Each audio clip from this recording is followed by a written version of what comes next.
Hello everyone, I am Sarita Srivastava from Mahatma Gandhi शिक्षण संस्थान. Now I am going to teach Hindi standard 5th. बच्चों, आज मैं आपको आपके पाठ्य पुस्तक मकरंद से पाठ 8 जिसका शीर्षक है हॉकी का जादूगर पढ़ाने जा रही हूँ. इसमें हॉकी के जादूगर के नाम से विख्यात ध्यानचंद के बारे में कहानी दिया हुआ है. आज हम उसी को पढ़ेंगे पुनरावृत्ति के रूप में. ये सब पाठ मैं पहले भी आपको पढ़ा चुकी हूँ बच्चों. तो आज हम इसी पाठ की पुनरावृत्ति करेंगे. तो आओ हम पढ़ते हैं इस पाठ को, इस कहानी को पुनः.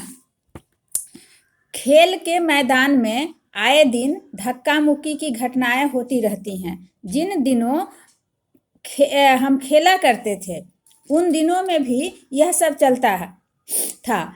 मैं आज आपको इससे संबंधित अपने जीवन की एक दिलचस्प घटना सुनाता हूँ. ये बातें जो थी ये ध्यानचंद ने अपने बारे में बताई है. उन्होंने कहा है कि सन 1933 की बात है जब उन दिनों ध्यानचंद पंजाब रेजिमेंट की ओर से खेला करते थे. एक दिन पंजाब रेजिमेंट और सैपर्स एंड माइनर्स टीम के बीच मुकाबला हो रहा था. माइनर्स टीम के खिलाड़ी ध्यानचंद से गेंद छीनने की कोशिश करते, लेकिन उनकी हर कोशिश बेकार हो जाती. इतने में एक खिलाड़ी ने गुस्से में आकर हॉकी स्टिक से ध्यानचंद के सिर पर वार कर दिया. अब ध्यानचंद को मैदान से बाहर ले जाया गया. बच्चों, थोड़ी देर बाद ध्यानचंद पट्टी बांधकर फिर मैदान में जा पहुंचे. आते ही उन्होंने उस खिलाड़ी की पीठ पर हाथ रखकर कहा कि तुम चिंता मत करो, मैं इसका बदला जरूर लूंगा. मतलब मारकर नहीं, हॉकी से ये खेल कर, गोल करके, जीत कर, उस मैच को जीत करके वह बदला लेने की बात कर रहे थे. इतना ध्यानचंद का इतना कहना था कि वह खिलाड़ी घबरा गया. अब उसका ध्यान खेल से हटकर ध्यानचंद की तरफ हो गया था कि कहीं हमें मार न दे, कहीं हॉकी से चला न दे. मैं उसे मारा था. वह हर समय यही देखता रहता था कि कब ध्यानचंद उसके सिर पर मारने वाले हैं. उन्होंने एक के बाद एक झटपट 6 गोल कर दिए.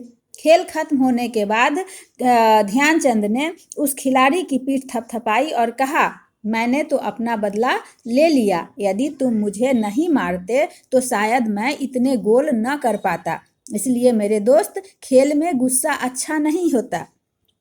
तो ध्यानचंद उस खिलाड़ी से बदला भी ले लिए और उसे सबक भी दे दिए कि आदमी को खेल में गुस्सा नहीं करना चाहिए. खेल की भावना से खेलना चाहिए. सचमुच बुरा काम करने वाला आदमी हर समय डरता रहता है कि उसके साथ भी बुरा ही किया जाएगा.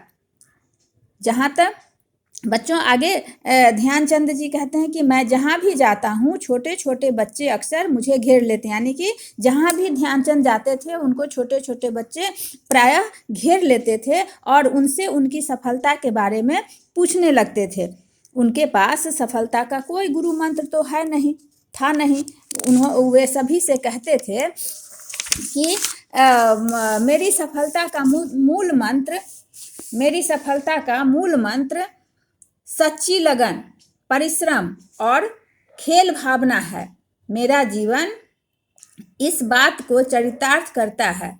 और वे कहते थे कि खेल भावना जिसके मन में होती है वही उसका मूल मंत्र होता है और यही ध्यानचंद के जीवन को भी चरितार्थ करता था.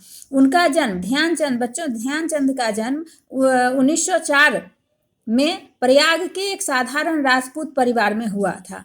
बाद में वे झांसी आकर बस गए. 16 साल की उम्र में उन्होंने फर्स्ट ब्राह्मण रेजिमेंट में एक साधारण सिपाही के रूप में भर्ती किए गए. उस समय तक उन्हें खेल में कोई दिलचस्पी नहीं थी, लेकिन उनके रेजिमेंट का हॉकी के खेल में बहुत नाम था. उस समय उनकी रेजिमेंट का जो सूबेदार मेजर तिवारी थे, वे बार बार उनसे हॉकी खेलने के लिए कहते थे. उनकी छावनी में हॉकी खेलने का कोई निश्चित समय नहीं होता था. सैनिक जब चाहे मैदान में पहुंच जाते और अभ्यास शुरू कर देते थे। उस समय वे एक नौसिखिया खिलाड़ी थे, यानी कि उनको नहीं आता था, सीख रहे थे। सन 1926 में पहली बार उन्हें भारतीय हॉकी दल में शामिल किया गया। जैसे तैसे उन्होंने उनके खेल में निखार, जैसे जैसे उनके खेल में निखार आते गया, वैसे वैसे उनको तरक्की भी मिलती गई। उन्होंने लगातार 3 ओलंपिक खेलों सन 1928, 1932 और 1936 में भारत को स्वर्ण पदक दिलवाया। सन 1936 में बर्लिन ओलंपिक में उन्हें टीम का कप्तान बनाया गया। उस समय वे सेना में लांस नायक थे। बर्लिन ओलंपिक में उनके हॉकी के खेलने के ढंग से प्रभावित होकर लोग उन्हें हॉकी का जादूगर कहने लगे। प्रश्न होगा कि ध्यानचंद को हॉकी का जादूगर क्यों कहा जाता है बच्चों? तो क्या कहोगे कि उनके हॉकी खेलने के ढंग के कारण उन्हें हॉकी का जादूगर कहने लगा। इसका अर्थ यह नहीं कि सारे गोल सिर्फ वही दागते थे।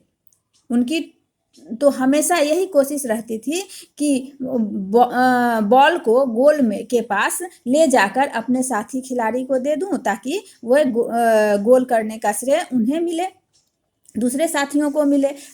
इसी खेल भावना के कारण हिटलर तक का वो दिल जीत लिए थे। लोग कहते हैं कि उसने यानी कि हिटलर ने अपने किसी अधिकारी से यह पूछा था कि यह खिलाड़ी भारतीय सेना में किस पद पर है। जब उसे यह पता चला, यानी कि हिटलर को जब यह पता चला कि वह अपने सेना में लांस नायक हैं, तो उसने अपने अधिकारी से कहा कि जाकर ध्यानचंद से कहो कि वह जर्मनी आ जाए और मैं उसे मार्शल बना दूंगा।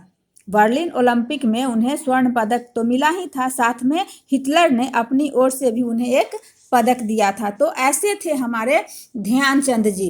खेल को हमेशा खेल भावना से खेलते थे और वे ऑस्ट्रेलिया जाने वाले सबसे पहली हॉकी टीम भारत की थी, जो 1926 में ऑस्ट्रेलिया गई थी बच्चों। तो इस तरह से ध्यानचंद जी हॉकी के जादूगर कहलाने लगे। उनका हर गोल दूसरों के लिए होता था कि दूसरे साथी हमारा गोल करे, और वो बॉल को इस तरह से गोल के पास ले आते थे कि लोग देखते रह जाते थे, चकित रह जाते थे, जिसके कारण उन्हें उनके खेलने का ये अनोखा अंदाज था, जिसके कारण लोग उन्हें हॉकी का जादूगर कहने लगा। तो बच्चों, आज ये पाठ समाप्त होता है। अब आप इसकी पुनरावृत्ति कर लेना और इसके प्रश्न उत्तर को भी अच्छी तरह से याद कर लेना बच्चों। धन्यवाद।